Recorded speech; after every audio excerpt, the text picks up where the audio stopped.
Bora lá então, exemplo 8.10.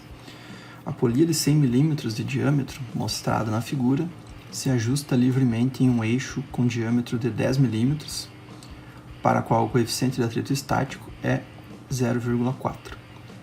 Determine a tração mínima na correia necessária para letra A, elevar o bloco de 100 kg e letra B, baixar o bloco de 100 kg. E assuma que não há atrito entre a correia e a polia, e despreze também o peso da própria polia. Então, eu montei aqui o diagrama de corpo livre já, para o primeiro caso, que é quando a gente vai levantar a carga. Os dados principais aqui, deixa eu tirar aqui, vamos anotar os dados aqui. Então, a massa do bloco é 100 kg, isso vai nos gerar uma força-peso, que é a massa vezes a gravidade, essa força-peso de 981 newtons. O coeficiente de atrito estático é 0,4. E aí, os diâmetros, vou colocar direto aqui no diagrama. Então, o disco externo, a polia externa, né, ela tem raio de 50 mm. E o interno tem raio 5, porque é diâmetro 10, né? Então, raio 5. O que acontece aqui? Quais são as forças, então?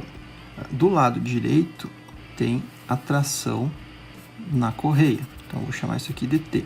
Aqui é a correia, né? Então, desse lado aqui, vai ter a correia. Do lado esquerdo, vai ter a força-peso. Vai ter aquele bloco lá, né? Vai ter aquele bloco de 100 kg. Então, aqui, eu vou dizer que a gente está colocando a força-peso do lado esquerdo. O que vai acontecer? Para equilibrar esse cara aqui, tem que ter uma reação lá na polia. Se essa reação na polia, se a força T for exatamente igual à força W, deixa eu anotar aqui. Quando T é exatamente igual a W, a reação vertical aqui, ela vai estar localizada bem no centro do eixo, tá? Eu vou chamar esse ponto aqui de P1. Então, quando a força T, a tração na correia, for igual à força-peso, a reação vertical, ela vai estar localizada exatamente em cima do ponto P1, que é bem no eixo ali, ó. Seria bem em cima do eixo principal do disco. Porém, nesse caso, a gente quer levantar a carga, a gente quer saber qual é a tração necessária para levantar a carga. Então, à medida que T aumenta, quando T vai aumentando aqui, a reação, em vez de ela ficar exatamente no ponto P1, ela vai se deslocar, porque a tendência da polia é subir em cima do eixo. Então, ela vai se deslocar para um ponto lateral aqui, ó, que eu vou chamar de P2. Então, quando T aumenta,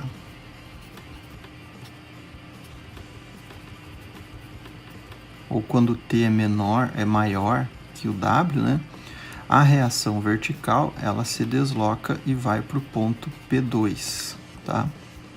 E é isso que a gente vai considerar aqui. Então, no ponto P2, como a gente quer levantar a carga, aqui vai estar a reação vertical. Essa reação vertical, ela vai estar a uma distância que eu não sei exatamente quanto é que é ainda, é uma distância x, tá? Para encontrar essa distância x de uma maneira simplificada, eu posso usar essa relação aqui, ó. Então, dizer que a distância x é igual ao raio, o raio do eixo que está sendo aplicado ali, vezes o coeficiente de atrito estático. Então, para isso aqui, eu consigo calcular da seguinte forma. Eu sei que a distância x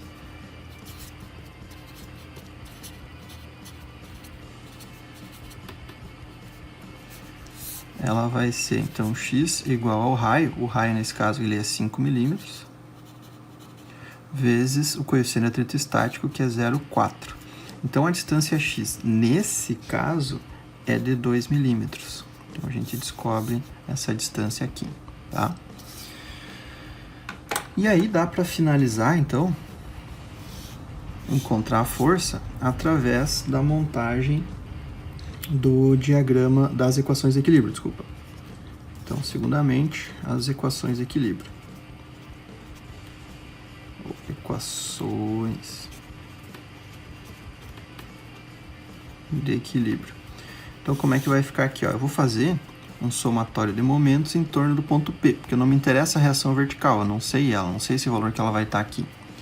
Mas eu sei quanto que vale a força a peso. E aí eu consigo descobrir quanto que vale T. O que que vai mudar aqui? Deixa eu me apertadinho ali, mas vai mudar o seguinte, se esse cara tem raio 50, a distância até o centro é 50. A distância até o centro dessa força aqui também é 50. E o X vale 2. Então eu sei as distâncias até o ponto P a partir dessas duas forças aqui, ó. Então como é que vai ficar? Eu vou fazer aqui o somatório de momentos em torno do ponto P2, que é onde está a reação, né? Isso aqui é igual a 0. E aí a gente vai ter o seguinte, a força a peso vezes a distância, que é 50, mais 2, até o ponto P2, né? Então a distância aqui, 52 milímetros. Isso positivo, né? Isso vai gerar um momento anti-horário, então positivo. Menos, que daí a força T, ela está gerando um momento horário, então negativo. Menos T, que é a força que eu quero encontrar, vezes a distância até o ponto P2, que é 50 menos 2. Então aqui vai ficar 48 milímetros. Isso é igual a 0.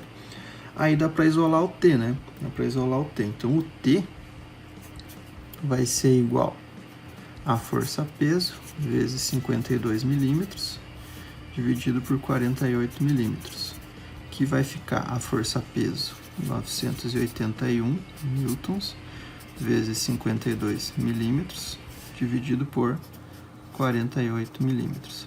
E aí a gente encontra, eu calculei aqui, a força T, a tração T na correia, né, como sendo 1062,75 newtons. Essa é a resposta da letra A, que é que ele estava pedindo ali quanto que vale, quanto que é a força para levantar essa carga. Então, para levantar a carga, eu tenho que fazer 1062,75 newtons de força para conseguir levantar. Para baixar a carga, é exatamente a mesma coisa, só que o diagrama de corpo livre ele se inverte. Então, o que que acontece aqui? Ó? A gente vai ter, da mesma forma aqui, a tração T, e do outro lado aqui, a força peso. A gente sabe as distâncias, né? Então, até o centro, 50 milímetros, até o centro, 50 milímetros. Se T e W fossem iguais, a reação estaria no ponto P1. Como não são iguais, e nesse caso a gente quer baixar a carga, e para baixar a carga o giro vai ter que ser aqui no sentido anti-horário, a reação ela vai ir para o lado esquerdo. Então eu vou chamar isso aqui de P3, para não confundir com o exemplo que a gente fez antes. Então esse é o P3. E aqui vai ficar então a reação vertical. Há uma distância x que a gente já calculou antes, porque é o mesmo valor, não tem por que calcular de novo. O coeficiente de atrito estático não mudou e o raio também não mudou. Então aqui, ó, continua sendo, esse raio continua sendo 5 e esse raio de fora continua sendo 50. Então isso não muda, não tem por que mudar ali. Então a distância x, ela continua sendo 2 milímetros. Então vai ficar aqui 2 milímetros de afastamento o local de ação da força da reação vertical.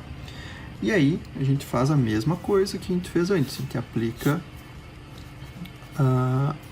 a equação de equilíbrio, né? A gente aplica a equação de equilíbrio. Nesse caso aqui, também vou fazer, só que eu vou fazer aqui o somatório de momentos em torno do ponto P3. E aí vai ficar aqui a força peso, momento anti-horário positivo, até o ponto P3 não é mais 52, como era antes, agora vai ser 50 menos 2. Então aqui vai ser W vezes 48 milímetros. Menos, então aqui força no sentido horário, né?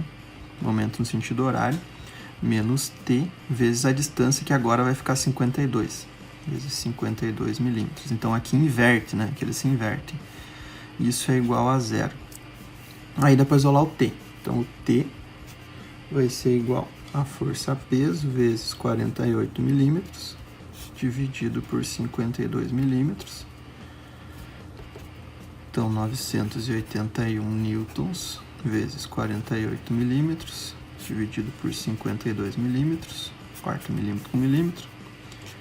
A tração T, se eu calculei certo aqui, vai ficar 905,53 newtons. E essa é a tração na corda, então, necessária para tração mínima, né? Para fazer com que a carga baixe, né? A tração máxima, desculpa, para deixar a carga baixar. Beleza, gurizada? Esse exercício era isso. Um abraço, até mais.